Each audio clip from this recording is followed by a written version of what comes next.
प्रतिवर्ष परि चलित वर्ष पुरी कोणार्क बेलामार्ग मुख्य रास्ता निकट रामचंडी मुहाण निकट में आयोजित होउछि इको रिट्रीट।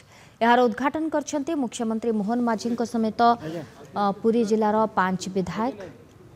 आज आसंता मार्च 15 तारिख पर्यंत चलिबो इको रिट्रीट।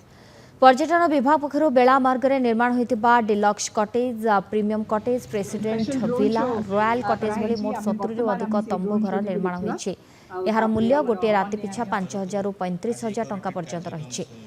एही तंबू घरे बेलाभूमि में पंचतारका होटेल भली समस्त सुविधा सुजोग पाइबे पर्यटकों को आकृष्ट करने जल क्रीड़ा, बीच शाक, पारासेलिंग, साइक्लिंग, बीच भलीबॉल भली सुविधा जोगाई दिया। सेपरी eco retreat conference hall, reception hall रो व्यवस्था रही।